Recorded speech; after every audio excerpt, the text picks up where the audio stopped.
ആദ്യം എന്താണ് ആത്മാവ്, എന്താണ് മനസ്സ്, ഇത് രണ്ടും കൂടെ നമുക്ക് തന്ത്രയുടെ പശ്ചാത്തലത്തിൽ ഒന്ന് നോക്കണം. കാരണം ഇനി ആ ആത്മാവിനെയും മനസ്സിനെയാണ് നമ്മൾ അറിയേണ്ടത്. ഇപ്പൊ നമ്മൾ 36 തത്വങ്ങളെ പൂർണ്ണമായിട്ട് അറിഞ്ഞു കഴിഞ്ഞു.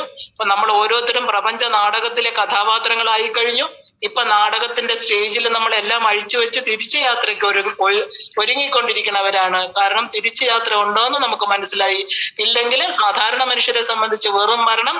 നമ്മളെ കുറിച്ച്, ആത്മാവിനെ കുറിച്ച് അറിഞ്ഞവർക്കെല്ലാം അതൊരു തിരിച്ച് മടക്കയാത്ര. കാരണം മടക്കയാത്ര എന്ന് പറയുന്നതിന് ഒരുപാട് അർത്ഥമുണ്ട്. അവിടെ നമുക്കൊരു വീടുണ്ട്, അപ്പോഴേ നമുക്ക് ഒരു വീടില്ലാത്തതിന് എല്ലായിടവും എന്താ പറയാ, കിടന്നുറങ്ങുന്ന ആവിനോ ഭൂമി മുഴുവനും അവന്റെ സ്വന്തമാണ്. പക്ഷെ സ്വന്തമായിട്ട് 5 സെന്റ് സ്ഥലവും ഒരു വീട്, നമ്മൾ പറയില്ലേ തല ചായ്ക്കാൻ ഒരു ഇടം. അങ്ങനെയുള്ളവരെന്ത് ചെയ്യും, എനിക്ക് എന്റെ വീട്ടിലേക്ക് തിരിച്ചു പോകണം എന്ന് പറയും. എവിടെ പോയാലും അവനവന്റെ വീട്ടിൽ തിരിച്ചു വരണം നമുക്ക്.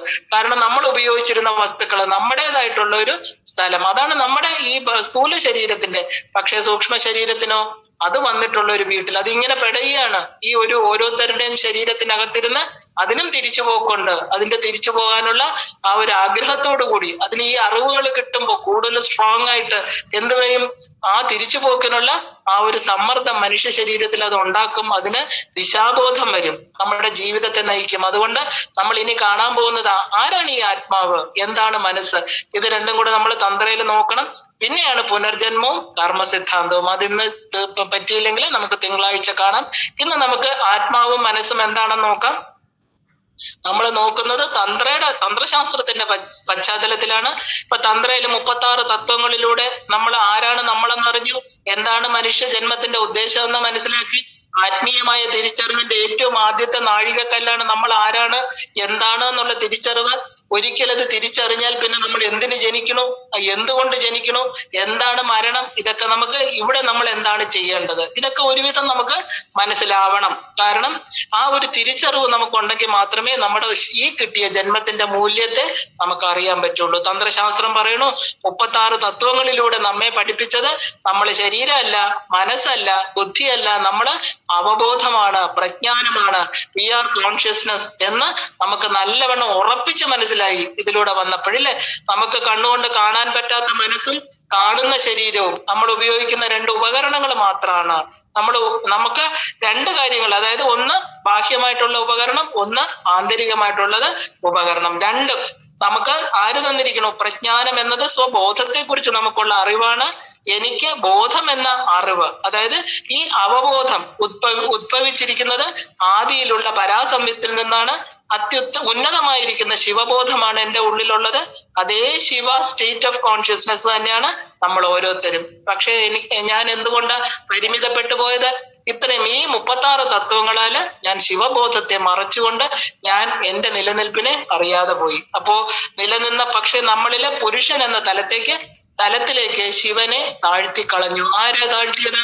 മായയും അതിന്റെ 5 കഞ്ചുകങ്ങളും കൂടെ ശിവനെ ഈ വെറും നവദ്വാരങ്ങളിൽ നശിച്ചു പോകുന്ന ശരീരത്തിലെ പുരുഷൻ എന്നുള്ള അവബോധത്തിലേക്ക് താഴ്ത്തി.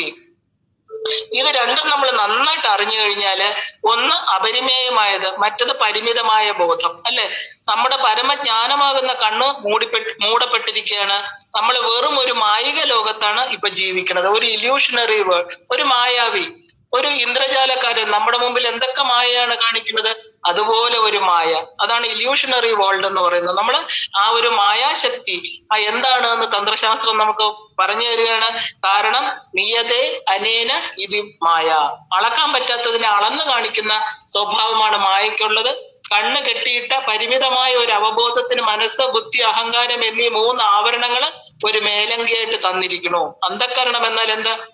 അന്ധകരണം എന്ന് പറഞ്ഞാല് ശരിക്കും മലയാള അർത്ഥം പറയുകയാണെങ്കിൽ ആന്തരികമായിരിക്കുന്ന ഉപകരണം, അതിനാണ് അന്ധകരണം. ഉപകരണങ്ങളൊക്കെ എന്തിനാ? നമുക്ക് ഉപയോഗിക്കാനാണ് അല്ലെ. അപ്പൊ നമുക്ക് എന്താ ഈ ഒരു ആദ്യം തന്നത്, നമുക്ക് ഈ അവബോധത്തിന് കൊടുത്തത് നമുക്ക് തന്നതല്ല, അവബോധത്തിന് 3 ഗിഫ്റ്റുകൾ കൊടുത്തു. എന്താണത്? മനസ്സ്, ബുദ്ധി, അഹങ്കാരം. ആ അന്ധകരണം എന്നാല് ആന്തരികമായിട്ട് വെക്കുന്ന ഒരു സാധനമാണ് ആ പരിമിതമായിരിക്കുന്ന അവബോധത്തിന്. എന്തിനാണ് ഈ അന്ധകരണങ്ങൾ കൊടുത്തിരിക്കുന്നത്? ഈ പരിമിത ആക്കപ്പെട്ടത് കൊണ്ട് മായയുടെ കളികള് മനസ്സിലാക്കാനും പ്രതിപ്രവർത്തനങ്ങളിൽ ഏർപ്പെട്ട പരിമിതമാക്കപ്പെട്ട അവബോധത്തെ വികസിപ്പിക്കുവാനുമാണ്. ആ ഒരു പരമമായിട്ടുള്ള സ്വാതന്ത്ര്യം അനുഭവിക്കാനാണ് 3 സാധനങ്ങള് തുടക്കത്തിൽ തന്നെ അവബോധത്തിന് കിട്ടി. എന്തൊക്കെയാ? മനസ്സ്, ബുദ്ധി, അഹങ്കാരം. ഈ 3 കൊടുത്തിട്ടാണ് ശരീരം കിട്ടുന്നതിന് മുമ്പേ, ഈ സ്ഥൂല ശരീരം കിട്ടുന്നതിന് മുമ്പേ തന്നെ ഗർഭപാത്രത്തിൽ വെച്ച് തന്നെ ആ ഒരു ജീവാത്മാവിന് 3 ഗിഫ്റ്റുകൾ കിട്ടി. അതെന്തിനാണ്? നല്ലവണ്ണം ഉപയോഗിക്കാനാ. കാരണം മായയുടെ കളികള് വളരെ ഭയങ്കരാണ്. അതിന് ഈ പറയുന്ന സ്റ്റേജിലെത്തുമ്പോ പ്രതിപ്രവർത്തനങ്ങളിൽ ഏർപ്പെട്ട് പരിമിതമാക്കപ്പെട്ട ഈ ബോധത്തെ രക്ഷിക്കണം. കാരണം ഈ ബോധം ഈ ഒരു പരിമിതപ്പെട്ട് ഈ ശരീരത്തിനകത്ത് വരാൻ പോവുകയാണ്. ഒരുപാട് ഡേഞ്ചറസ് സിറ്റുവേഷനിൽ നമ്മൾ ഒരുപാട് വേലി കെട്ടിത്തിരിക്കില്ലേ, അതുപോലെ 3 ഉപകരണങ്ങൾ അതിന് കൊടുത്തു. ഈ 3 ആയുധങ്ങൾ നീ വെച്ചോ, ഇത് വെച്ച് നീ രക്ഷപ്പെട്ടോളൂ. കാരണം ഈ പരമമായിട്ടുള്ള സ്വാതന്ത്ര്യം അനുഭവിക്കാനാണ് ഇത് തന്നിരിക്കുന്നത്. ഇപ്പൊ മനസ്സ്, ബുദ്ധി, അഹങ്കാരം എന്ന് പറയുന്നത് ഒന്നും നമ്മളല്ല. ഇത് 3 അവബോധത്തിന് നമ്മൾ എടുത്ത് ഉപയോഗിക്കുന്ന 3 ഉപകരണങ്ങൾ മാത്രമാണ്. ഇതൊന്നും നമ്മളല്ല, നമ്മുടെ അവബോധത്തിന് കിട്ടിയ 3 ഉപകരണങ്ങളാണ്. അപ്പൊ ഇത് ശരീരവും ഈ ശരീരം നമ്മളാണോ? അല്ല. അപ്പൊ സമുദ്രത്തിന്റെ അഗാധതയിലേക്ക് ഡൈവ് ചെയ്തു പോകുമ്പോ അവിടെ നമ്മെ നിലനിർത്താൻ നമ്മൾ ചില ഉപകരണങ്ങൾ ധരിക്കാറുണ്ട്, ഇല്ലേ? കാരണം നമുക്ക് ഓക്സിജൻ വേണം. അത് ഈ പറയുന്ന നമുക്ക് അവിടെ കുറച്ച് ആഹാരങ്ങൾ വേണം. ഇങ്ങനെയൊക്കെ നമുക്ക് കുറച്ച്, ഇപ്പൊ ചന്ദ്രനിൽ പോകുന്നവർക്ക് ചില ഉപകരണങ്ങൾ കൊടുക്കും അവിടെ ജീവിക്കാൻ. കാരണം പഞ്ചേന്ദ്രിയങ്ങൾ ഉള്ളിടത്തെല്ലാം പഞ്ചഭൂത നിർമ്മിതമായ സ്ഥലത്ത് മാത്രമേ ജീവിക്കാൻ പറ്റൂ. അല്ലാത്തടത്ത് പോകുമ്പോൾ അഡീഷണൽ ആയിട്ട് നമ്മുടെ ജീവനെ നിലനിർത്താനുള്ള ഉപകരണങ്ങൾ നമ്മൾ കൊണ്ടുപോകണം. അതുപോലെ ഈ ഒരു അവബോധത്തിന് 3 സാധനങ്ങൾ കൊടുത്തിട്ടാ ഭൂമിയിലേക്ക് ശരീരം കിട്ടുന്നതിന് മുമ്പേ കൊടുത്തു. ഏതൊക്കെയാണ്? മനസ്സ്, ബുദ്ധി, അഹങ്കാരം. അപ്പൊ ഭൂമി എന്ന് പറയുന്ന ഈ ഡയമെൻഷനിൽ മാത്രം ജീവിക്കാനുള്ള ആണ് ഈ ശരീരം, മനസ്സ്, ബുദ്ധി, അഹങ്കാരം. ഇതിന് വേറെ ഒരിടത്ത് കൊണ്ടുപോയാലും ജീവിക്കാൻ പറ്റില്ല. ഇതിൽ നിന്ന് കുറച്ച് ഈ ആകാശത്തിന്റെ മേളില് കുറച്ച് വായുമണ്ഡലം ഇല്ലാത്ത സ്ഥലത്ത് പോയി അപ്പം മനുഷ്യൻ മരണപ്പെടും. ഈ സമുദ്രത്തിന്റെ അഗാധതയിൽ പോയി കഴിഞ്ഞ് വായു കിട്ടാതെ വന്ന് അപ്പം മരിക്കും, അല്ലെ? അഗ്നിയാൽ മരിക്കാം. ഈ ഉപകരണങ്ങള് എല്ലാം കൊടുത്തിരിക്കുന്ന എന്തിനാ? ഈ പഞ്ചേന്ദ്രിയങ്ങൾ മാത്രം പ്രവർത്തിക്കുന്ന പഞ്ചീകൃതമായിരിക്കുന്ന പ്രപഞ്ചത്തില് ജീവിക്കാനാണ് കൊടുത്തിരിക്കുന്നത്. അപ്പോ അല്ലാതെ അവനാല് ഈ 3 ആളുകളും നമ്മളല്ല, നമ്മൾ ഉപയോഗിക്കുന്ന ഉപകരണങ്ങളാണെന്ന് വളരെ വ്യക്തമായിട്ട് മനസ്സിലാക്കിക്കൊള്ളണം. കാരണം ഇത് നമ്മുടെ മനസ്സ്, എന്റെ ബുദ്ധി അല്ല, ഇത് അവബോധത്തിന് കൊടുത്ത 3 ഉപകരണങ്ങളാണ്.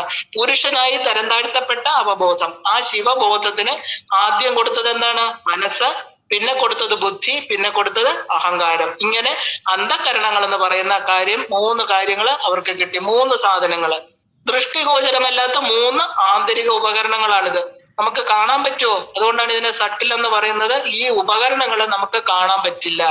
അപ്പൊ ഈ ശരീരം എന്ന ബാഹ്യ ഉപകരണം പിന്നെയാണ് നമുക്ക് കിട്ടുന്നത്. ഒരു ഗർഭപാത്രത്തിലൂടെ നമുക്ക് കിട്ടുന്നു നമ്മുടെ ശരീരം. അപ്പൊ ഈ അദ്വൈത വേദാന്തം മനസ്സിന്റെ ഒരു ചിത്തം എന്നുള്ള തലം വളരെ ഇമ്പോർട്ടന്റ് ആണ് തന്ത്രശാസ്ത്രത്തിൽ. പക്ഷെ മനസ്സിന്റെ ഉപരിതലമായിട്ടാണ് അത് ചിത്തത്തെ കാണുന്നത്. കാരണം തന്ത്രത്തിൽ 3 ഉള്ളൂ. ചിത്തം എന്ന് പറയുന്നത് മനസ്സിന്റെ പ്രതലമാണ്. അതുകൊണ്ട് അതിനെ മറ്റൊന്നായിട്ട് എണ്ണുന്നില്ല എന്നുള്ളതേ ഉള്ളൂ. ചിത്തം 4 പാർട്ടാണ് സാധാരണഗതിയിൽ എല്ലാത്തിലും പറയുന്നത്. പക്ഷെ തന്ത്രശാസ്ത്രം പറയുന്നു മനസ്സും ചിത്തവും ഒന്ന് ചേർന്നിരിക്കണം. നമുക്കതിനെ വേർതിരിക്കാൻ പറ്റില്ല. കാരണം ആണവമലം പോലെ ജന്മനാലെ മനസ്സിനോട് ചേർന്ന് കിടക്കുന്ന ആ മായാശക്തിയാണ് ചിത്തമായിട്ട് രൂപാന്തരം പ്രാപിച്ചിരിക്കുന്നത്. അതുകൊണ്ടാണ് അത് എണ്ണാത്തത്. ഇപ്പൊ മായയുടെ ലോകത്തിലെ ജീവിതം, അതായത് പ്രതിപ്രവർത്തനങ്ങള്, ഇവയുടെ ചക്രങ്ങളിൽപ്പെട്ട് തീവ്രമായ ഒരു ഘട്ടത്തില് നമ്മൾ അവബോധം 4ാമത്തെ ഉപകരണം തേടും. ഏതാണ്? നമ്മുടെ ശരീരം. അപ്പോ ഈ പ്രതിപ്രവർത്തനം എന്ന് പറഞ്ഞാൽ കർമ്മഫലങ്ങൾ അനുഭവിക്കാൻ, ഇനി എനിക്ക് ഇതിൽ നിന്ന് മോചനം വേണം, എന്റെ ആനന്ദമയമായിരിക്കുന്ന വീട്ടിലേക്ക് പോകണം. ഈ ശരീരം ഉപേക്ഷിച്ച് കഴിഞ്ഞാലും ആത്മാവ് സ്ട്രഗിൾ ചെയ്യും. അതിനാണ് നമ്മൾ സുഖം, ദുഃഖം, നരകം, സ്വർഗം എന്നൊക്കെ പറയുന്നത്. എവിടെ ഇരുന്നാലും ഈ അവസാന യാത്ര, അവസാനമായിരിക്കുന്ന ആനന്ദമയ ആ ഒരു തലത്തിൽ അവന്റെ വീട്ടിൽ ചെന്നാലേ ആത്മാവിന് മോക്ഷമുള്ളൂ. അപ്പൊ അതുവരെ അത് കിടന്ന് സ്ട്രഗിൾ ചെയ്യും. അപ്പൊ എന്ത് ചെയ്യും? പ്രതിപ്രവർത്തനങ്ങൾ, ഈ കർമ്മഫലത്തെ കുറയ്ക്കാൻ ഒരു ശരീരം വേണം എന്ന് പറഞ്ഞിട്ട് ഈ ആത്മാവ് സ്ട്രഗിൾ ചെയ്യുമ്പോൾ എന്ത് കിട്ടും? 4ാമത്തെ ഉപകരണമായിരിക്കുന്ന ശരീരം. അതാണ് കാണപ്പെടുന്ന സ്ഥൂല ശരീരം. അവബോധം ശരീര ലോകത്തേക്ക് ജനിക്കുകയാണ് 4 ഉപകരണങ്ങളോടുകൂടി. എന്തൊക്കെയാണ്? ഈ സ്ഥൂല ശരീരം, 3 അന്ധകരണങ്ങള്. അപ്പൊ മായയുടെ ലോകത്ത്, കാണപ്പെടുന്ന ലോകത്തില് 3 ആന്തരിക ഉപകരണങ്ങളുമായിട്ട് നമ്മൾ ഓരോ ജീവനും വന്ന് പിറക്കണം. ശരീരം കിട്ടുന്നതോടുകൂടി ആ പരിമിത ബോധം ഞാൻ എന്നുള്ള ജീവാത്മാവായിട്ട് തീരുന്നു. അപ്പൊ നമ്മളെ ശരീരമുള്ള ആത്മാക്കളാണ്. അങ്ങനെ ലക്ഷോപലക്ഷം ആത്മാക്കളാണ് ഇവിടെ വരുന്നു പോകുന്നു, അനസ്യൂതം ജനനം നടക്കുന്നു, അതുപോലെ മരണം നടക്കുന്നു. ശരീരം സ്വീകരിക്കുന്നു, ശരീരം ഉപേക്ഷിക്കുന്നു. ഇത് ഇവിടെ മാത്രമാണോ? ഇല്ല. എവിടെയൊക്കെ മനുഷ്യരുണ്ടോ, എവിടെയൊക്കെ ആത്മാക്കൾ ശരീരങ്ങൾ സ്വീകരിക്കുന്നു, ഈവൻ മനുഷ്യര് മാത്രമല്ല, എല്ലാം ആ ഒരു ജന്തു മൃഗാദികളെല്ലാം തന്നെ ശരീരങ്ങൾ സ്വീകരിക്കുകയും ഉപേക്ഷിക്കുകയും ചെയ്തുകൊണ്ടേയിരിക്കുന്നു. അപ്പോ എന്താണ്? ലക്ഷോപലക്ഷം ആത്മാക്കൾ ദൈനംദിനം വന്നുകൊണ്ട് വരികയും പോവുകയും ചെയ്യണം. ഇതിനെയാണ് നമ്മൾ ജീവിതം, ഈ ഒരു ജീവിതമാകുന്ന സ്റ്റേജ്, ആ ഒരു ജനനം കഴിഞ്ഞതിന് ശേഷം മാത്രമേ ജീവിതം എന്ന് പറയുള്ളൂ. ജനിച്ചവരൊക്കെ എന്താ? ജീവികളാണ്, ജന്തുക്കളാണ്. അവർക്ക് ശരീരം കിട്ടി. അവരെ നമ്മൾ മരിച്ച ഒരാളിനെ നമ്മൾ ജന്തു എന്ന് പറയോ? ഇല്ല. കാരണം അവരുടെ ശരീരം ഇവിടെ ഉപേക്ഷിച്ചു. അപ്പൊ ഈ ജീവിതം എന്ന് പറയുന്നത് സംസാര സാഗരം എന്നൊക്കെ നമ്മൾ പറയും. അതാണ് ഈ പറയുന്ന ജീവിതം. അതായത് ആത്മാവിനെ ശരീരം എന്ന് പറയുന്ന സ്ഥൂലമായിട്ടൊരു വസ്തുവും അവന്റെ 3 അന്ധകരണങ്ങൾ, ഒന്ന് ബാഹ്യവും ഒന്ന് ആന്തരികവും, ആ 2 തലത്തിൽ കൂടെ ജീവാത്മാവ് ഈ ഒരു പ്രപഞ്ചത്തിൽ വന്ന് ജനിച്ച് ജീവിക്കുന്നതിനെയാണ് നമ്മൾ ജീവിതം എന്ന് പറയുന്നത്. ആത്മാവിന്റെ തന്ത്രയുടെ പശ്ചാത്തലത്തിൽ ഒന്നുകൂടി ആഴത്തിൽ മനസ്സിലാക്കാൻ നമ്മൾ ശ്രമിക്കണം. കാരണം ആത്മാവാണ് എല്ലാം. ആത്മാവെന്ന് പറയുന്നത് മനസ്സ് തന്നെയാണ്. ആ മനസ്സ് അത്രയ്ക്കും ആത്മാവുമായിട്ട് ചേർന്നിരിക്കുക. ഇപ്പൊ കാശ്മീർ ശൈവ ദർശനത്തില് ആ ഒരു പ്രത്യഭിജ്ഞാ തന്ത്രത്തെ ആസ്പദമാക്കിയാണ് നമ്മൾ മനസ്സിനെ പഠിക്കുന്നത്. കാരണം കാശ്മീർ തന്ത്രം എന്ന് പറയുന്നത് നമ്മുടെ നമ്മുടെ എന്താ പറയാ പരാശക്തി, ശക്തി ബോധവുമായിട്ട് വളരെയധികം ബന്ധപ്പെട്ട് കിടക്കുകയാണ്. അപ്പൊ നമ്മൾ അതിനെ ഒന്ന് മനസ്സിലാക്കുന്നത് എന്താണ്? എങ്ങനെയാണ്? അനാദിയായതുകൊണ്ട് ആ ഒരു ശുദ്ധ അവബോധത്തെയാണ് നമ്മൾ ശിവം എന്ന് വിളിക്കുന്നത്. ആ അവബോധത്തിന്റെ ശക്തിയാണ് ഊർജം അഥവാ എനർജി. ആ ഊർജത്തിൽ നിന്നാണ് ദ്രവ്യം ഉണ്ടാകുന്നത്. നമ്മൾ കണ്ടു E=mc² എന്ന് പറയുന്നത് ദ്രവ്യം അഥവാ മാറ്റർ എന്ന് പറയുന്നത് എനർജിയുടെ വൈബ്രേഷൻ ആണ്. അത് പ്രകാശത്തിന്റെ വേഗതയേക്കാൾ കൂടുന്നത് കൊണ്ട് ആണ് ഉള്ള അവസ്ഥാന്തരമാണിത്. പ്രകാശത്തിന്റെ കാര്യം വരാൻ കാരണം എന്താ? E=mc². പ്രകാശമാണ് ശിവൻ. ശിവൻ പ്രകാശ വപുസേ നമ. ശിവൻ എന്ന് പറഞ്ഞാൽ എന്താ? ടോട്ടൽ പ്രകാശമാണ്. അപ്പൊ പ്രജ്ഞാനമായിട്ടുള്ള ശിവനാണ് വന്നിരിക്കുന്നത്, അല്ലെ? അപ്പൊ ശിവൻ പ്രകാശമാണ്. ഊർജം എന്നത് ദ്രവ്യത്തിന്റെ വൈബ്രേഷൻ ആണ്. അപ്പൊ പ്രകാശത്തിന്റെ വേഗതയേക്കാൾ കൂടുമ്പോ വരുന്ന ഒരു ട്രാൻസ്ഫോർമേഷൻ ആണത്. ഊർജമാണ് തന്ത്രത്തിലെ ശക്തി. അപ്പൊ ശിവനും ശക്തിയും, ശിവവും ശക്തിയും, അവബോധവും അതിന്റെ ഊർജവും ദ്രവ്യവും ഒന്നായിട്ടാണ് പണ്ട് നിലനിന്നത്. എപ്പോഴ്? സൃഷ്ടിക്ക് മുമ്പ്. ഈ അവബോധം, അതിന്റെ ഊർജം, മാറ്ററും എനർജിയും അവബോധവും കൂടെ ഒറ്റ ഇതിലായിട്ട് നിന്നു. പക്ഷെ അതിനെയാണ് നമ്മൾ തന്ത്രം പരാസംയുക്തം എന്ന് വിളിച്ചത്. അപ്പൊ ഇച്ഛാശക്തിയുടെ പ്രേരണ കൊണ്ട് സൃഷ്ടിക്ക് ആഗ്രഹം വന്ന ശിവൻ എന്ത് ചെയ്തു? സൃഷ്ടിക്ക് ആഗ്രഹം വന്നപ്പോ ശക്തിയോട് പറഞ്ഞപ്പോ ശക്തി ശിവനെ പുറത്തേക്ക് നീക്കി. അല്ലാതെ ശക്തി പുറത്തേക്ക് വന്നല്ല, ശിവനെ പുറത്തേക്ക് നീക്കി. അതിനെയാണ് തന്ത്രയില് മഹാമൈഥുനം എന്ന് പറയുന്നത്. നമ്മള് യോനി മുദ്രയൊക്കെ കാണിക്കുന്ന മഹായോനി, എല്ലാത്തിന്റെയും സൃഷ്ടി പ്രവാഹം അവിടെ നിന്നാണ് തുടങ്ങുന്നത്. അങ്ങനെ അവബോധവും അതിന്റെ ഊർജ ദ്രവ്യ ശക്തിയും പുറത്തേക്ക് പ്രവഹിച്ചു. അപ്പൊ ശിവൻ പ്രകാശം, ശക്തി വിമർശമാകുന്ന കണ്ണാടി, അല്ലെ? ശിവന്റെ പ്രകാശത്തെ ശക്തി പ്രതിഫലിപ്പിച്ചതാണ് ഈ മഹാപ്രപഞ്ചം. ആത്മാവെന്നത് ശിവം ശക്തിയില് പ്രതിഫലിച്ചതാണ്. ശക്തിയില് പ്രതിഫലിച്ച നമ്മൾ ഓരോരുത്തരും ശിവന്റെ പ്രതിഫലനമാണ്. പ്രതിഫലനം എന്ന് പറയുന്നത് എന്താ? എപ്പോ വേണമെങ്കിലും നഷ്ടപ്പെട്ടു പോകാം, അല്ലെ? അത് ശാശ്വതമല്ല. ശാശ്വതമായിരിക്കുന്ന എന്താണ്? ശിവമാണ്. അപ്പൊ ശക്തി ഓരോ യൂണിറ്റിലും പ്രതിഫലിക്കുന്നതാണ് ആത്മാവ്. ഇപ്പൊ ഞാനും നിങ്ങളും ശക്തിയിൽ പ്രതിഫലിപ്പിക്കപ്പെട്ട പരിമിതമായിട്ടുള്ള ആത്മാവാണ്. അതായത് പരമശിവൻ ശക്തിയുടെ പല പല യൂണിറ്റുകളിൽ പ്രതിഫലിക്കുന്നതാണ് ആത്മാക്കൾ. ഇത് മനസ്സിലാക്കാൻ നമുക്ക് ഒരു ചെറിയ ഉദാഹരണം നോക്കാം. നിലാവുള്ള ഒരു രാത്രിയിൽ 100 കുടം വെള്ളം നിറച്ചു വെക്കൂ.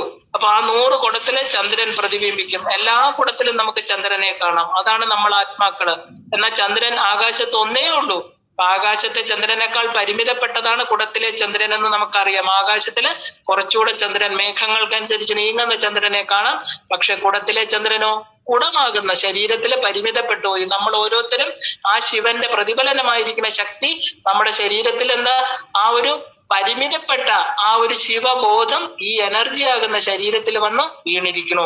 അപ്പോ അൺലിമിറ്റഡ് കോൺഷ്യസ്നെസ് ശക്തിയുടെ വിവിധ യൂണിറ്റുകളില് ലിമിറ്റഡ് കോൺഷ്യസ്നെസ് ആയിട്ട് പ്രതിഫലിക്കുന്നു. ഇതാണ് ആത്മാക്കൾ എന്ന് പറയുന്ന നമ്മള് ഓരോരുത്തരും. കുടത്തിലെ ജലം, ആ കുടത്തിലെ ജലം എന്താണ്? ശക്തിയാണ്, അല്ലെ? ശക്തിയിൽ മാത്രമേ ശിവൻ പ്രതിഫലിക്കൂ, അല്ലാത്ത ഒരിടത്തും ഇല്ല. എല്ലാം ഈ അചരങ്ങളും ചരങ്ങളുമായിരിക്കുന്നതിൽ എല്ലാത്തിലും വൈബ്രേഷൻ കുറവുള്ളതിനെ നമ്മൾ അചരം എന്ന് വിളിച്ചു, വൈബ്രേഷൻ കൂടുതലുള്ളതിനെ ചരം എന്ന് വിളിച്ചു. രണ്ടും ഈ പറയുന്ന ശിവന്റെ പ്രതിഫലനം തന്നെയാണ്. അപ്പോ ആ ആത്മാവാണ് ശിവൻ. മഹാകാശം എവിടെയാണ് പ്രകാശിക്കുന്നത്? ഘടാകാശത്തിൽ. അതാണ് ഒരു ചൊല്ലുണ്ട്, മഹാകാശം ഘടാകാശം. നമ്മളെ ലിമിറ്റഡ് കോൺഷ്യസ്നസ്, അൺലിമിറ്റഡ് ആയിരിക്കുന്ന ഭഗവാന്റെ വെറും പ്രതിഫലനങ്ങളാണ്. ഈ കുടം ഉടയുമ്പോൾ ശരീരമാകുന്ന കുടത്തിനകത്തിരിക്കുന്ന ആ ലിമിറ്റഡ് ആയിരിക്കുന്ന ആത്മാവ് പുറത്തുപോയി അൺലിമിറ്റഡുമായിട്ട് ചേരും. ഇതാണ് നമ്മുടെ ആ ഒരു വേദങ്ങളൊക്കെ നമുക്ക് പറഞ്ഞു തരുന്നത്. അപ്പൊ മനസ്സ്, ബുദ്ധി, അഹങ്കാരം തന്നോട് ചേർന്ന് നിൽക്കുന്ന ശക്തി പുരുഷൻ എന്ന അവബോധത്തിന്റെ പ്രതിഫലനങ്ങൾ മാത്രമാണെന്ന് നമ്മൾ മനസ്സിലാക്കിക്കൊള്ളണം. ഈ ജീവാത്മാവിനോട് പഞ്ചഭൂത ശരീരം കൂടി ചേർത്ത് വച്ചിരിക്കുന്നതാണ് ഞാനും നിങ്ങളും. ഈ ജീവാത്മാവ് എന്ന് പറയുന്നത് എന്താ? വളരെ വ്യക്തമായിട്ട് മനസ്സിലാക്കൂ. മരണത്തിൽ ദുഃഖിക്കരുത്. കാരണം ജീവാത്മാവ് അനശ്വരമാണ്, അതിന് നാശമില്ല. നമ്മൾ ഓരോന്നും ഈ നെഞ്ചിലിടിച്ച് കരയേണ്ട കാര്യമൊന്നുമില്ല. സമയമാകുമ്പോ കാലം നിയതിക്കനുസരിച്ച് ശരീരങ്ങൾ നഷ്ടപ്പെടുന്നു. അത് നമ്മളല്ല തീരുമാനിക്കുന്നത്. ഒരു മരണത്തിലും ദുഃഖിക്കരുത്. കാരണം എന്താ? വെറും പഞ്ചഭൂത നിർമ്മിതമായിട്ടുള്ള ഒരു കൂടാണ് നഷ്ടപ്പെട്ടു പോകുന്നത്. നമ്മൾ സാധനം പഴം എടുത്തിട്ട് തൊലി കളയില്ലേ? അതുപോലെ തന്നെ.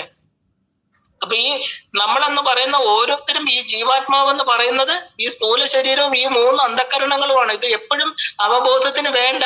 അവബോധത്തിന് സ്വന്തമായിട്ടുള്ള നിലനിൽപ്പുണ്ട്. ഇത് താൽക്കാലികമായിട്ട് ഈ പ്രപഞ്ചത്തിൽ വന്നപ്പോ കിട്ടിയ ഗിഫ്റ്റാണ്. അപ്പൊ ഗിഫ്റ്റുകളെല്ലാം നമ്മൾ ആവശ്യം ഉപയോഗം കഴിഞ്ഞ് കളയണ്ടേ?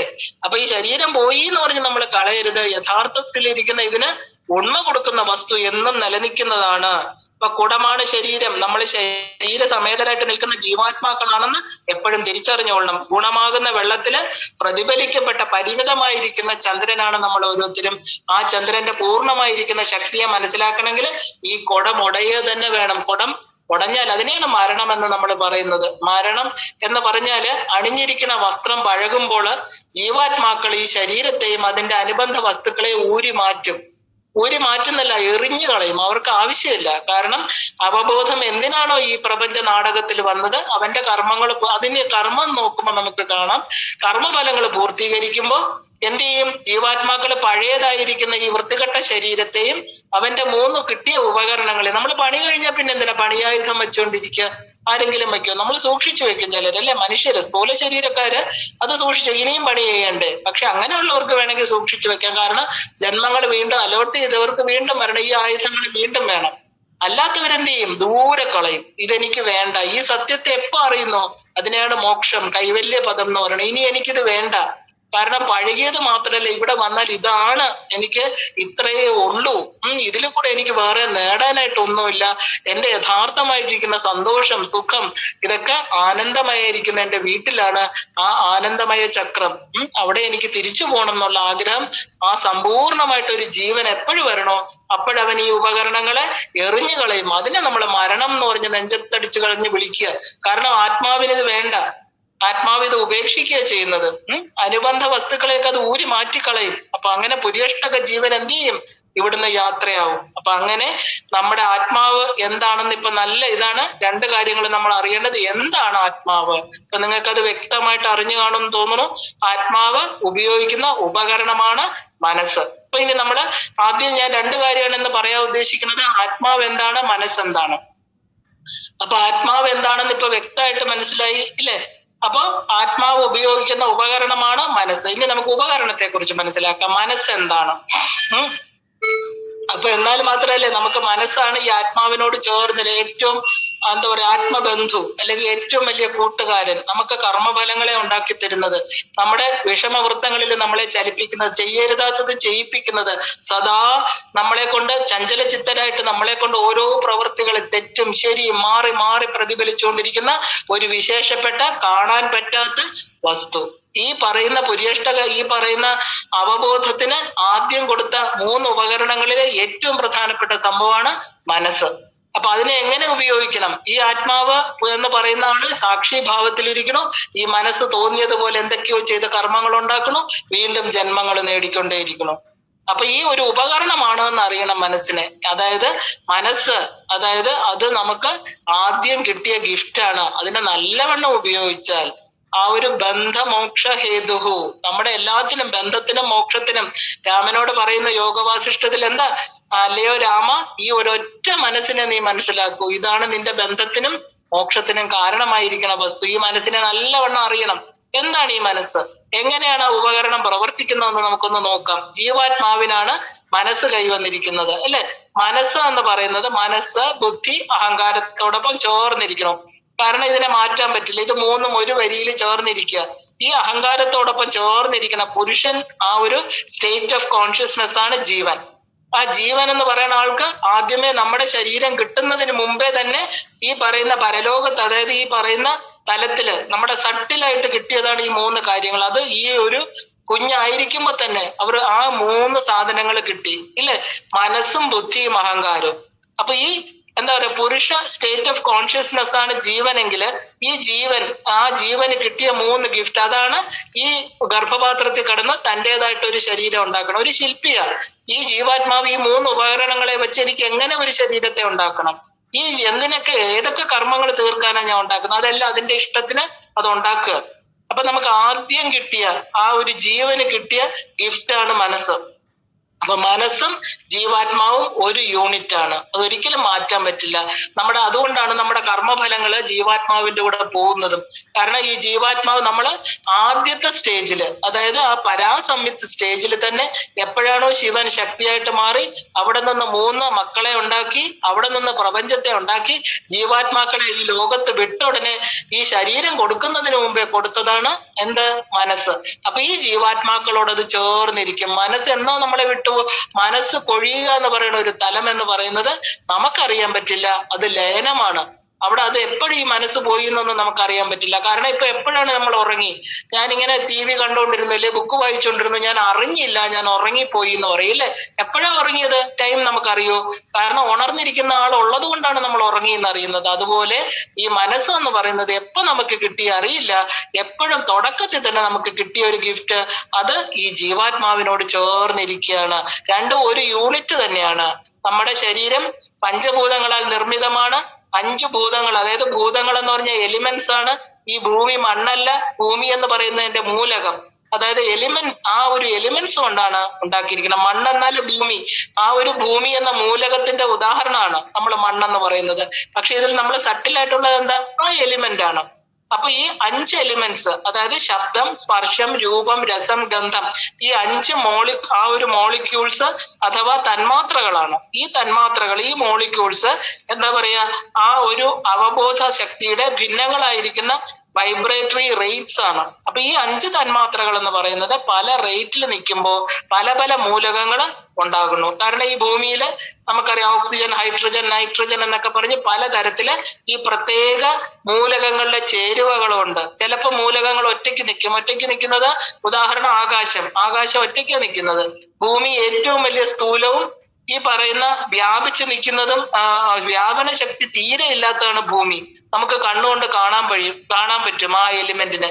പക്ഷെ ആകാശമാണെങ്കിലോ, ആകാശം വ്യാപിച്ചു നിൽക്കുന്നതാണ്, ഉയർന്നതാണ്, നമുക്ക് എത്രയാണെന്ന് കാണാൻ പറ്റില്ല. അപ്പൊ ഇതിൽ നിന്നും നമ്മൾ എന്ത് മനസ്സിലാക്കണം?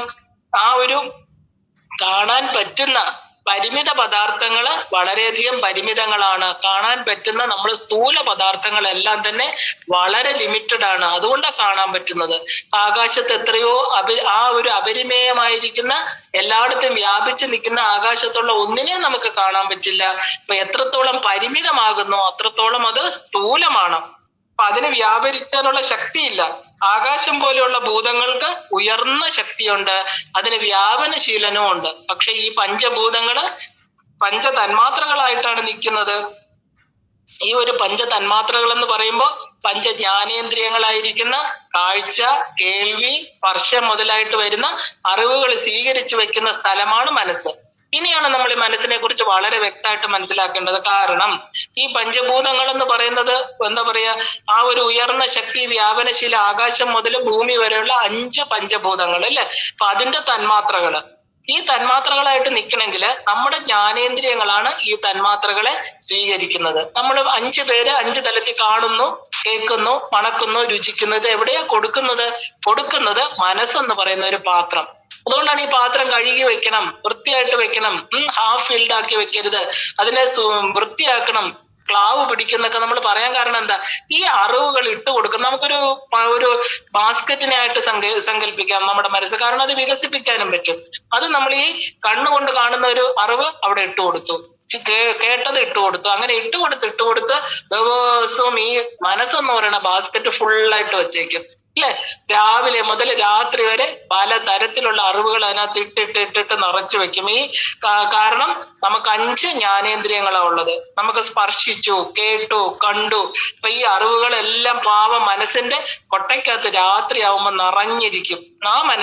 ആ മനസ്സിലൂടെയാണ് ഈ പുരുഷ തത്വത്തിന് എന്താ പറയുക, ഈ മനസ്സാണ് ഈ പുരുഷ തത്വം. നമ്മൾ ഇതിന് സാക്ഷിയായിട്ട് നിൽക്കുന്ന നമ്മുടെ ആ ഒരു ജീവാത്മാവ് ഇതിന്റെ മനസ്സിന്റെ തൊട്ട് പുറകിലാണ് നിൽക്കുന്നത്. അപ്പൊ ജീവാത്മാവിന് എത്തിച്ചു കൊടുക്കണം, ഈ അവബോധത്തിന് എത്തിച്ചു കൊടുക്കണം കാര്യങ്ങളൊക്കെ. അപ്പൊ ഈ മനസ്സെന്ത് ചെയ്യും? മനസ്സ് നിറച്ച് നമ്മൾ ഇട്ട് കൊടുക്കുന്ന കാര്യങ്ങള് ഈ ഒരു പുരുഷ തത്വത്തിന് എത്തിച്ചു കൊടുക്കും. ഇത് സ്വീകരിച്ചിട്ട് എന്ത് ചെയ്യും? ആദ്യം ബുദ്ധി അതിനെ പരിശോധിക്കും, അത് നല്ലത് ചീത്ത തരംതിരിക്കും. മനസ്സ് ആ ഒരു അവബോധം അഥവാ ആത്മാവിന് എത്തിച്ചു കൊടുക്കും. ഇതാണ് അവിടെ നടക്കുന്ന പ്രോസസ്സ്. അപ്പൊ ഇതെല്ലാം ചെയ്യാനുള്ള ഒരു സോർട്ടിങ് അല്ലെങ്കിൽ ഡിസ്ട്രിബ്യൂഷൻ ഉപകരണമാണ് മനസ്സ്. അല്ല, മനസ്സിന് പ്രത്യേകിച്ച് കഴിവൊന്നുമില്ല. എന്താ? ഈ ഒരു ജീവൻ പുറകിൽ നിൽക്കുന്നത് കൊണ്ട് നമുക്ക് കിട്ടുന്ന അറിവുകള്, നമ്മൾ കേട്ട കാര്യങ്ങള്, കണ്ട കാര്യങ്ങൾ ആർക്ക് കൊടുക്കും? ബുദ്ധിക്ക് കൈമാറും ഇല്ലേ? ബുദ്ധി അവിടെ ഇരുന്ന് നല്ലത് ചീത്ത, ചിലരൊന്നും ചിന്തിക്കില്ല, ബുദ്ധിക്കൊന്നും കൊടുക്കാറില്ലല്ലോ. ഒരു 70% ആൾക്കാരും ബുദ്ധി എന്നുള്ളത് പോലും അറിയില്ല, ഇന്റലിജൻസ് എന്നാ വിചാരിക്കുന്നത്. ഇത് മനസ്സിന്റെ തല. ഇത് നല്ലതാണോ, ഇത് ചീത്തയാണോ, എനിക്കിത് ചെയ്യാം. അതുകൊണ്ടാണ് നമ്മൾ എന്ത് കാര്യവും ഉടനെ ഡിസിഷൻ എടുക്കരുത് എന്ന് പറയുന്നത്. ഒന്ന് വെയിറ്റ് ചെയ്യൂ. കാരണം ഈ ബോധത്തിന് ഡിസിഷൻ എടുക്കാൻ നമ്മൾ സമയം കൊടുക്കണില്ല. കാരണം ഇത് നമ്മളങ്ങ് വികാരത്തിന്റെ പേരിൽ ചെയ്യുക. കിട്ടിയ ഉടനെ അതിന്റെ റിയാക്ഷൻ, അടിച്ചു തിരിച്ചടിച്ചു, പിന്നെ ഇരുന്ന് അയ്യോ വേണ്ടായിരുന്നു എന്ന് പറയണതിൽ കാര്യമുണ്ടോ? വാക്കുകളും അതുപോലെയാണ്. നമ്മൾ എന്ത് കാര്യവും ഉടനടി ചെയ്യാൻ പാടില്ല. കിട്ടുന്ന അറിവുകള് ആദ്യം ഈ ചവറ് കൂമ്പാരം പോലെ നമ്മുടെ മനസ്സിലോട്ട് എറിയുമ്പോ അവിടെ എന്ത് ചെയ്യണം? അതിനകത്ത് നിറച്ചു വെച്ചിട്ട് നമുക്ക് ഒന്ന് സമാധാനമായിട്ടിരുന്ന് രണ്ടാമത്തെ ആളുണ്ട് നമ്മുടെ കൂടെ, ആ ബുദ്ധി എന്ന് പറയുന്ന വിവേചന ശക്തി അതിന് കൊടുത്തിട്ട് എന്ത് ചെയ്യണം? ഇത് ശരിയാണോ, എനിക്കിത് ചെയ്യാമോ എന്നൊക്കെ ഒന്ന് ചിന്തിക്കണം. അപ്പൊ അതിനകത്ത് വേറൊരാൾ ഇരിപ്പുണ്ട്, അഹങ്കാരം. ഇത് എന്റേതാണ്, ഇത് നിന്റേതാണ്, എന്നെയാണ് പറഞ്ഞത്, എന്നെ തന്നെയാണ് പറഞ്ഞത്, എല്ലാം ഞാൻ എന്നുള്ള ആ ഒരു ശരീരവുമായിട്ട് ചേർന്ന് നമ്മുടെ അത് അഹംബോധമാണ്. പക്ഷെ നമ്മൾ എന്താ അഹങ്കാരമാക്കി അതിനെ മാറ്റി വെച്ചിരിക്കുക. അഹങ്കാരം, അഹം എന്ന് പറയുന്ന മമകാരം, മമത്വം. അപ്പൊ ഉടനെ പറയും ഇത് എന്നെ കുറിച്ച് പറഞ്ഞു, മറ്റവര് പറഞ്ഞു, ഈ വാർത്തയാണ് ഞാൻ കണ്ണിൽ കണ്ടു. മനസ്സിന് ഇതിനകത്ത് റോളുണ്ടോ? ആലോചിച്ച് നോക്കൂ. മനസ്സ് പാവം, അതിനൊന്നും ചെയ്യാനില്ല.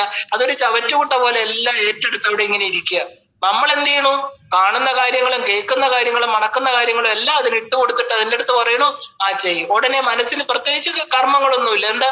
നമ്മുടെ ആ ഒരു കർമ്മേന്ദ്രിയങ്ങളെ പ്രോത്സാഹിപ്പിക്കുക. അത് അടിക്കുക, ഇടിക്കുക, ഇല്ലെങ്കിൽ അങ്ങനെ ഇങ്ങനെ ചെയ്യുന്നൊക്കെ പറയാം. മറ്റേ ആളെ വിളിച്ച് പരാതി പറഞ്ഞു, ഈശ്വരനെ വിളിച്ച് സങ്കടം പറഞ്ഞു. മനസ്സ് എന്ത് ചെയ്യണം? പതുക്കെ അത് ബുദ്ധിക്ക് കൊടുക്കണം സമാധാനമായിട്ട്. കാരണം ഇതിൽ തീരുമാനം, ഡിസിഷൻ എടുക്കേണ്ട ആളാരാ? ബോധമാണ്. ഈ ബോധമാണ് ഈശ്വരൻ. ആ ഈശ്വരന് കുറച്ച് സമയം കൊടുക്കണം. ഈശ്വരനെ ഒരിക്കലും ഓർമ്മിക്കാത്തവര് ഒരിക്കലും മനസ്സിന്റെ തലത്തിലേക്ക്, അതുകൊണ്ടാണ് വൈകാരികമായിട്ടുള്ള പ്രകടനങ്ങളാണ് ബാക്കിയെല്ലാം. ഈശ്വരനെ വിളിച്ച് കരയുന്നത് പോലും വികാര പ്രകടനമാണ് അല്ലെ? കാരണം ശാന്തമായിട്ട് സമാധാനമായിട്ട് സാക്ഷി ഭാവത്തിലിരിക്കുന്ന ഈശ്വരൻ, എല്ലാം കണ്ടും കേട്ടും മനസ്സിലാക്കിയിരിക്കുന്ന ഈശ്വരൻ, അതിനെയാണ് നമ്മള് സംവിത്ത് എന്ന് പറയുന്നത്. അപ്പൊ ഈ മനസ്സ് എന്ത് ചെയ്തു? ഈ വന്നിരിക്കുന്ന അറിവുകളെ എല്ലാം ബുദ്ധിക്ക് കൊടുത്തു. ബുദ്ധി അതിനെ തരംതിരിച്ചു. അതാണ് ശരിക്കും പറഞ്ഞ ഡിസ്ട്രിബ്യൂഷൻ. ആ ഒരു സോർട്ടിങ് ആൻഡ് ഡിസ്ട്രിബ്യൂഷൻ ഉപകരണമാണ് മനസ്സ്. സോർട്ടിങ്ങിന് വേണ്ടി ആർക്ക് കൊടുത്തു? ബുദ്ധിക്ക് കൊടുത്തു. അപ്പൊ ആ ഒരു കോഗ്നേഷൻ അഥവാ മനസ്സിലാക്കാനുള്ള ശക്തിയാണ് അവിടെ നടന്നുകൊണ്ടിരിക്കുന്നത്. അപ്പൊ ഒരു വിളക്കിനെ കാണുമ്പോൾ കണ്ണ് അതെന്ത് ചെയ്തു? കണ്ണിന്റെ കൃഷ്ണമണിയിലൂടെ അതിന്റെ പ്രതിഫലനം എന്ത് ചെയ്തു? ജ്ഞാനേന്ദ്രിയത്തില് കൂടെ കടന്ന് മനസ്സിന്റെ പ്രതലത്തില് പതിപ്പിച്ചു. അപ്പൊ ആ വിളക്കിനെ കുറിച്ച് നമുക്ക് ഇതെല്ലാം ഫ്രാക്ഷൻ ഓഫ് എ സെക്കൻഡിൽ നടക്കും. ഇത് എന്ത് വിളക്ക്? വട്ടവിളക്കാണോ, ലക്ഷ്മി വിളക്കാണോ, ഇതിൽ എത്ര തിരിയിട്ടിരിക്കണോ, എല്ലാ കാര്യങ്ങളും ആ കണ്ണാകുന്ന കാഴ്ചശക്തിയാകുന്ന ഇന്ദ്രിയം നമ്മുടെ മനസ്സിന് ഇട്ടുകൊടുത്തു. ഉടനെ മനസ്സത് ബുദ്ധിക്ക് കൊടുത്തു. ബുദ്ധി നമ്മളോട് പറഞ്ഞു ഇത് വെള്ളി വിളക്കാണ്, ഇല്ലെങ്കിൽ സ്വർണ്ണ വിളക്കാണ്, ഇല്ലെങ്കിൽ എന്താ പറയുക ചെമ്പിന്റെ വിളക്കാണ്, ഓട് വിളക്കാണ്. ഉടനെ നമുക്ക് ഉത്തരം കിട്ടി.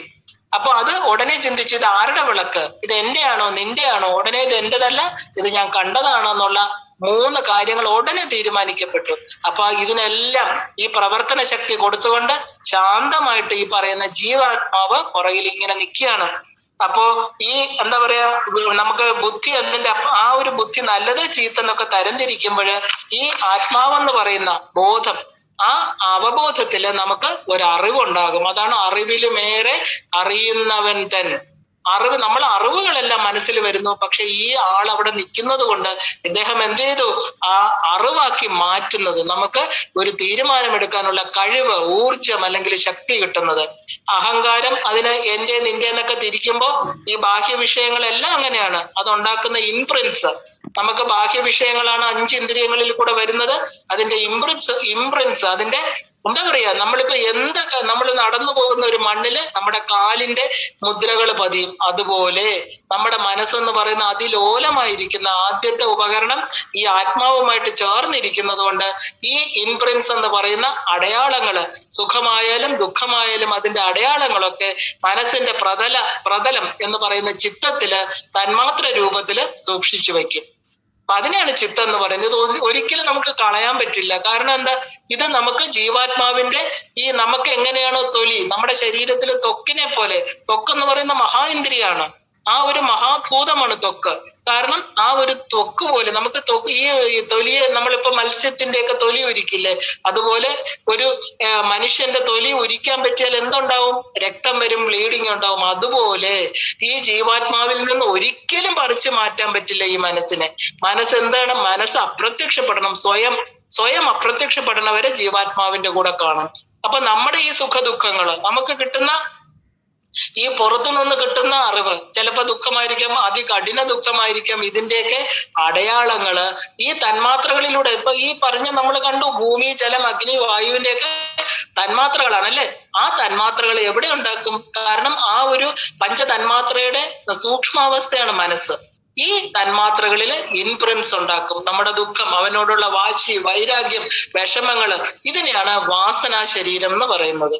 ഈ മനസ്സിന്റെ പ്രതലത്തില് ഈ പറയുന്ന ആ സൂക്ഷിച്ചു വച്ചിരിക്കുന്നത് ഒരിക്കലും കളയാൻ പറ്റില്ല.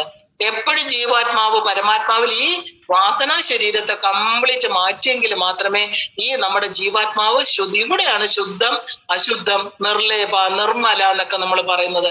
ഇത് എപ്പോഴും നമ്മുടെ പുറത്ത് ഈ ഒരു ആവരണം ഇരിക്കുന്നു, അപ്പോഴും നമുക്ക് ഒരിക്കലും ജന്മങ്ങൾ എടുത്ത് ഇതിനെ ശുദ്ധമാക്കിയേ പറ്റൂ.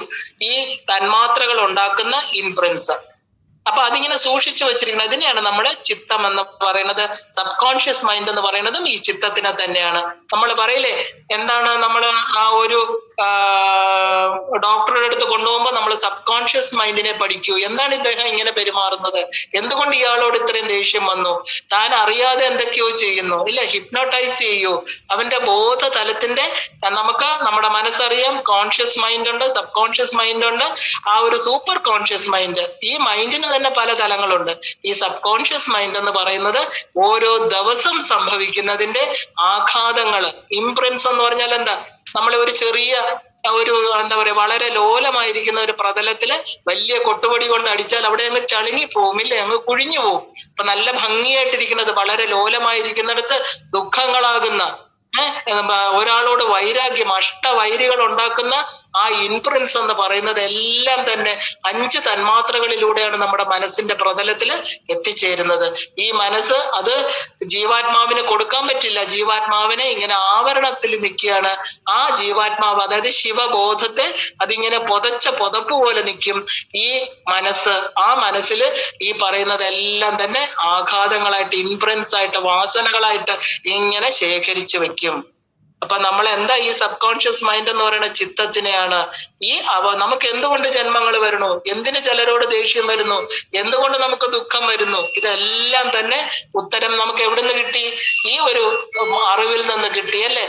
അപ്പൊ നമ്മുടെ ഈ അവബോധത്തിന് മായയുടെ ലോകത്ത് പിടിച്ചു നിൽക്കാൻ സഹായിക്കുന്ന ഉപകരണങ്ങളാണ് മനസ്സ്, ബുദ്ധി, അഹങ്കാരം. ഇതിനെ നല്ലവണ്ണം നമ്മൾ ഉപയോഗിക്കണം. കാരണം എല്ലാം ഒരേ അവബോധമാണെങ്കിലും വേറെ വേറെ ആണെന്നുള്ള ചിന്ത നമ്മുടെ പ്രപഞ്ച ജീവിതത്തെ സങ്കീർണമാക്കണം. കാരണം നമ്മൾ ഒന്നല്ല, പലതാണ്. എപ്പോഴാണോ നമ്മുടെ മനസ്സ് വിഘടിച്ചു നിൽക്കുന്നത്, ഏകമായിരിക്കുന്ന ആ സത്വ ഗുണപ്രധാനമായിരിക്കുന്ന ആ ഭഗവാനെ അറിയാത്തപ്പോ നമ്മുടെ മനസ്സെല്ലാം എന്താ, ഇങ്ങനെ വിഘടിച്ചു നിൽക്കുക. അതുകൊണ്ട് തന്നെ നമ്മുടെ ചിന്തകളെല്ലാം തന്നെ സങ്കീർണാണ്.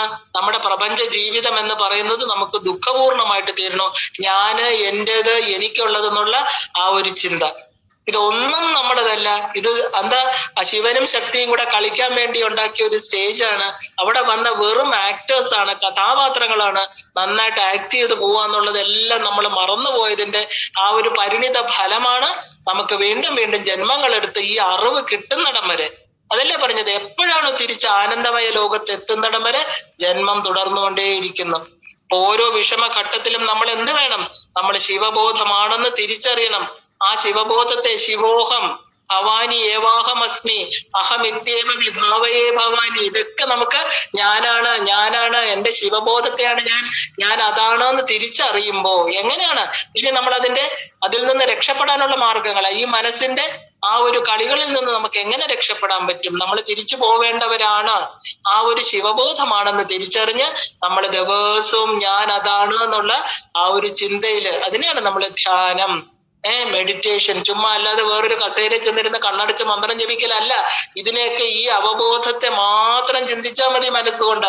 കാരണം മനസ്സും ഈ പറയുന്ന അവബോധം എന്ന് പറയുന്ന ശിവബോധവും ഒന്നാണ്, ഒരുമിച്ച് ചേർന്നിരിക്കുന്നവരാണ്.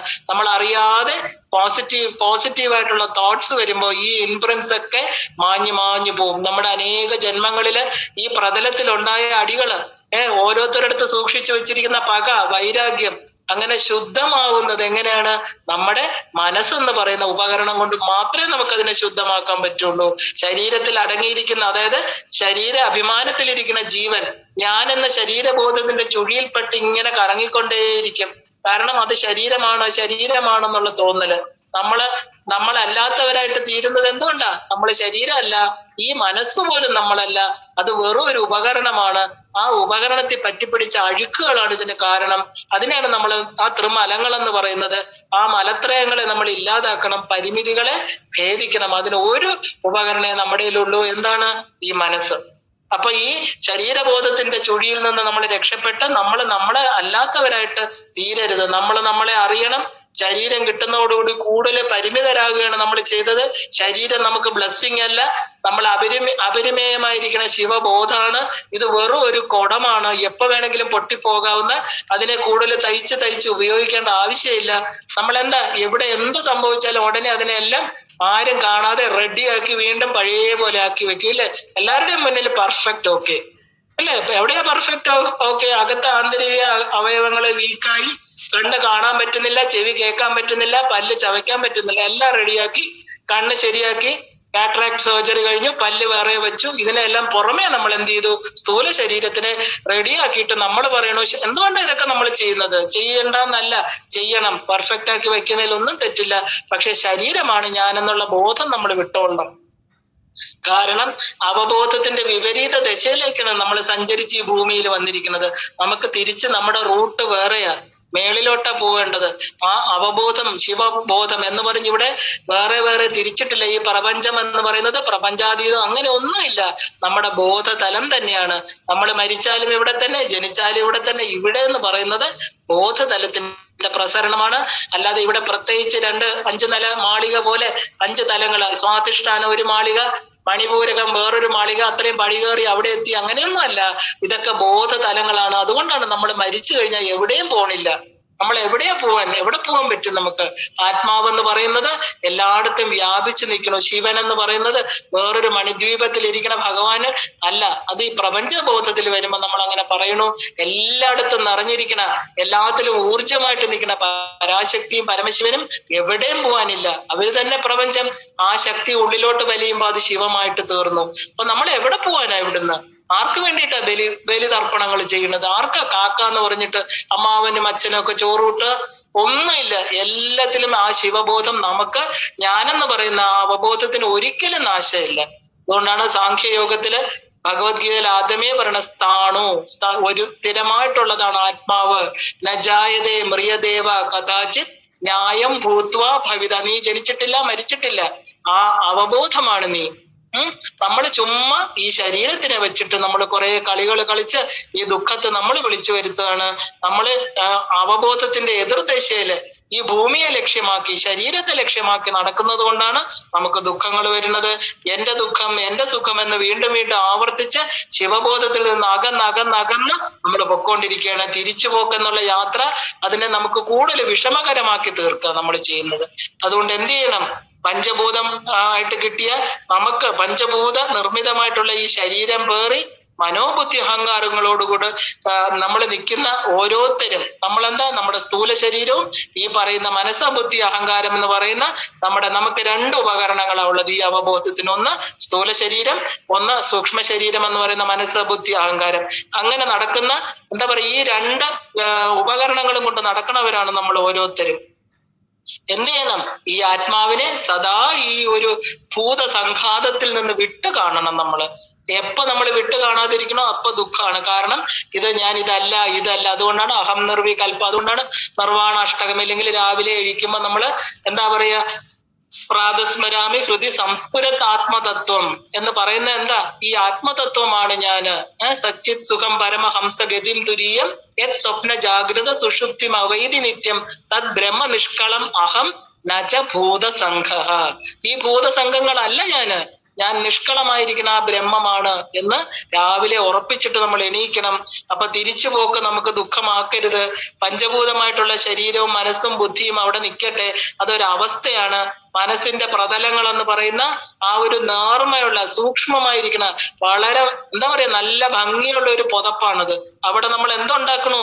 അവിടെ മുഴുവനും വെട്ടിക്കീറി കുത്തി പ്രശ്നങ്ങൾ ഉണ്ടാക്കി. എന്താ? ഓർമ്മകള്, കർമ്മങ്ങള്, ദേഷ്യം, വൈരാഗ്യം, ഇങ്ങനെ ആ ഒരു മനസ്സിന്റെ പ്രതലമാകുന്ന ചിത്തത്തെ നമ്മള് എന്താ പറയാ നെഗറ്റീവ് ഫോഴ്സസ് കൊണ്ട്, നമ്മുടെ ആ ഒരു നെഗറ്റീവ് ആയിരിക്കുന്ന തോട്ട്സ് ഉണ്ടാക്കുന്ന ഫലങ്ങളെ കൊണ്ട് നിറച്ചു വെച്ചിരിക്കുകയാണ്. അതിനെ ശുദ്ധമാക്കണം നമ്മള്. കാരണം ഓർമ്മകൾ മാച്ചു കളയണം. കാരണം ഓർമ്മകൾ എന്ന് പറയുന്നത് പാസ്റ്റ് ആണ്. ഒന്നും നേടാനില്ല അവിടുന്ന്. നമുക്ക് ഫ്യൂച്ചർ മാത്രമേ ഉള്ളൂ. പ്രസന്റിൽ ജീവിച്ചുകൊണ്ട് ആ ഈശ്വരന്റെ നമ്മുടെ ആത്മാവായിട്ട് നിൽക്കുന്ന നമ്മുടെ ഉള്ളിൽ തന്നെ ഇരിക്കുന്ന ശിവബോധത്തെ എപ്പോഴും ചിന്തിച്ചോളണം. അതാണ് ഏറ്റവും പോസിറ്റീവ്. അതാണ് എല്ലാ ശുദ്ധത്തിനും ശുദ്ധമായിരിക്കുന്നത്, പരമമായിരിക്കുന്ന ശുദ്ധം അല്ലെ ശിവൻ. ആ മംഗളകരമായിരിക്കുന്ന വസ്തുവാണ് നമ്മുടെ ഉള്ളില്. ഈ കർട്ടനുകളൊക്കെ, ഈ ആവരണങ്ങളെയൊക്കെ മാറ്റിയിട്ട് ആ ആത്മജ്യോതിയുടെ പ്രകാശത്തെ കണ്ണടച്ചിരുന്ന് ഈ പറയുന്ന ഭൂതസംഘ മനസ്സെന്ന് പറയുന്ന ഉപകരണത്തിന്റെ സഹായത്തോട് നമുക്ക് കിട്ടിയിരിക്കുന്ന ഏറ്റവും വലിയ ഗിഫ്റ്റ് എന്താ? മനസ്സാണ് ഇല്ലേ? ഭ്രാന്തമായിട്ടൊരവസ്ഥ, ഉന്മാദം വന്ന ഒരാളെ നോക്കൂ, അവന് മനസ്സില്ല. അവൻ മനുഷ്യനാണോ? ആണ്.